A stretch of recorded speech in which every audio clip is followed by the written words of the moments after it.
우리 국민 여러분 반갑습니다. 기본소득당 대표 용혜인입니다. 네, 오늘은 3.15 의거가 65주년을 맞는 날입니다.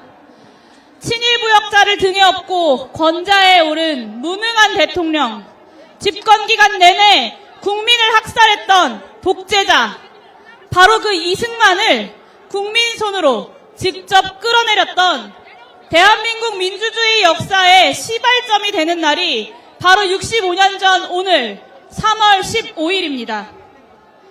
1960년 4월 19일은 피해 화요일이라고 불립니다. 우리가 서 있는 지금 이곳으로부터 직선거리로 1km밖에 떨어져 있지 않은 청와대 앞 경무대 광장에서 이승만 정권의 총격 난사에 100여 명의 청년이 목숨을 잃었기 때문입니다. 그런데 윤석열 대통령과 오세훈 서울시장은 이승만 정권의 총부리에 수많은 청년들이 쓰러졌던 바로 이 현장에 독재자 이승만을 기리는 기념관을 세우려고 했습니다.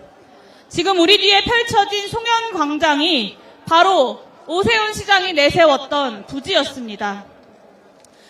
4.19 민주 이념에 대해서 전혀 이해하지 못했던 대통령이 한 일이라고는 뉴라이트 이념에 사로잡혀서 민주공화국의 역사를 지우려고 했던 것이 지난 3년의 전부였습니다.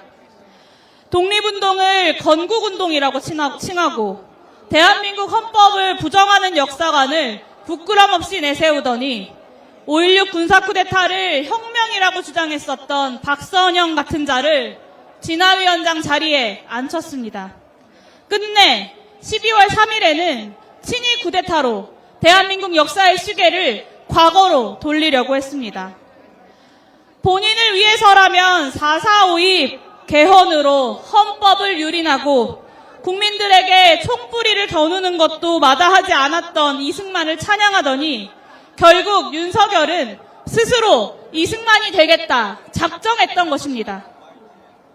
하지만 윤석열이 제 아무리 지우려고 해도 민주공화국의 역사는 흐려지지도 않습니다. 지워지지도 않습니다.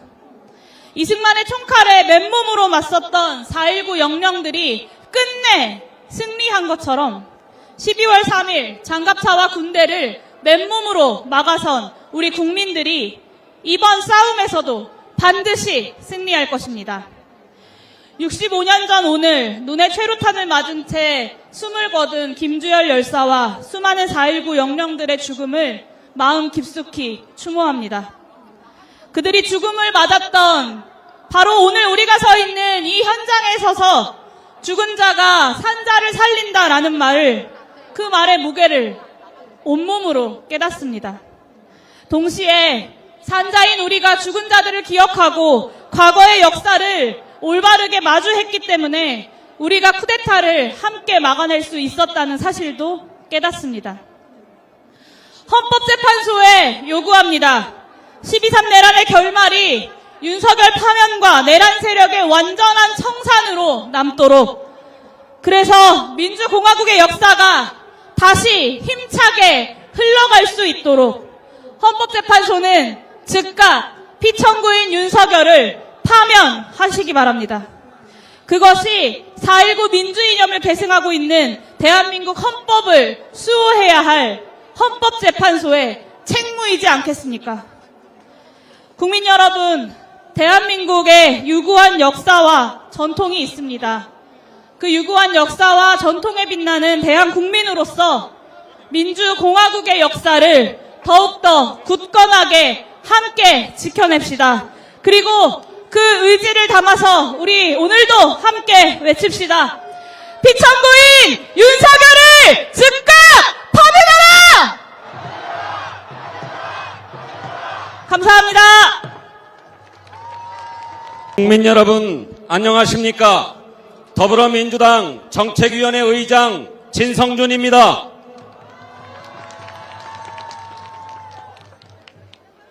트위터, 아니 X에 이런 글이 올라왔습니다. 최상목이 최상이 되려면 어떻게 해야 할까? 목을 날리면 된다. 재치가 넘치는 글이라서 무심코 좋아요를 누리려다가 멈칫했습니다. 최상목 죽이자는 글에 진성준이가 좋아요를 눌렀다고 국민의힘이 난리를 칠 것 같아서 꾹 참았습니다. 왜 이런 글이 SNS에 올라오는가? 우리 국민이 이렇게 묻고 있기 때문이라고 저는 생각합니다. 최상목, 당신 뭔데? 어제 최상목 대행이 치안관계 장관회의라고 하는 것을 열었습니다. 그 자리에서 헌법재판소가 어떤 결정을 해도 모든 국민이 이를 존중하고 수용해야 한다, 이렇게 말했습니다. 그런데 정작 최상목 대행은 헌재의 판결을 따르지 않습니다. 최상목 대행은 지금 이 순간까지도 마은혁 헌법재판관을 임명하지 않고 있습니다. 마용주 대법관도 마찬가지입니다. 그렇지만 이렇게 마은혁을 임명하지 않는 것은 헌법 위반이라고 헌법재판소가 판결하지 않았습니까? 그러니까 우리 국민이 묻는 것입니다. 최상목, 당신 뭔데? 작년 12월 10일 국회가 내란에 대한 상설특검을 의결했습니다. 국회가 상설특검을 의결하면 대통령은 국회에다가 특검 후보자를 추천해달라고 요청해야 합니다. 그런데 최상목 대행은 석 달이 넘도록 추천 의뢰를 하지 않고 있습니다. 법을 정면으로 어기고 있는 것입니다. 그러니까 우리 국민이 묻고 있습니다. 최상목, 당신 뭔데? 최상목 대행이 명태균 특검법을 거부했습니다. 대행 2달 반 만에 8번째 거부권입니다. 윤석열이 재임 기간 30개월 동안 거부권 25번인데 최상목은 2달 반 만에 8번입니다. 최상목은 대행의 대행 경제부총리 아닙니까? 그러니까 우리 국민이 또 묻고 있습니다. 최상목, 당신 뭔데? 최상목 대행이 명태균 특검법을 거부하는 사유라는 것도 누구 말 맞다나 참 가짜않습니다. 우선 특검의 수사 범위가 너무 넓다는 것입니다. 수사 범위가 왜 넓습니까? 명태균 게이트에 연루된 정권의 실세들이 수두룩하기 때문입니다. 공천 비리, 인사 개입, 여론 조작, 이권 개입, 범죄의 양태도 참으로 다종다양합니다. 따지려면은 윤석열, 김건희 부부에게 왜 이렇게 죄를 많이 저질렀냐, 이렇게 따져야 할 것 아닙니까? 그러니까 우리 국민이 묻는 것입니다. 최상목, 당신 뭔데? 또 특검 수사 기간 동안 공소시효가 정지되기 때문에 거부했다고 합니다. 검찰이 선거관리위원회로부터 명태균 사건을 넘겨받은 게 작년 12월입니다. 지난 1년 4개월 동안 검찰이 수사를 제대로 했습니까? 언론이 보도하고 국회가 증거를 찾아내면 수사를 하는 척 하다가 조금 잠잠해진다 싶으면 깔아뭉개지 않았습니까? 제대로 수사를 하도록 공소시효를 정지시킨 게 뭐가 잘못됐습니까?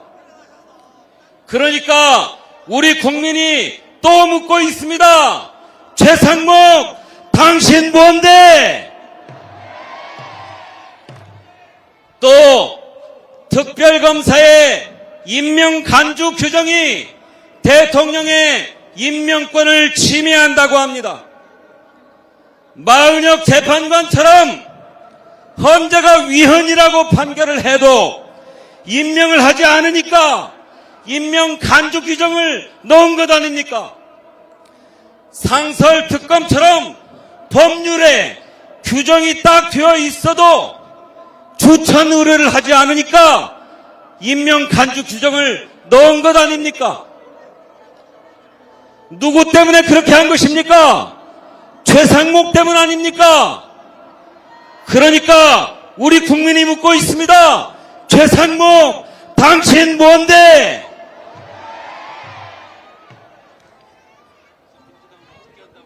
그래서 우리 국민이 최상목을 바이든 하자고 하는 거라고 저는 생각합니다. 최상목 바이든 하십시다. 윤석열이 파면되고 나면 반드시 최상목의 죄를 물읍시다. 진성준이 앞장서겠습니다.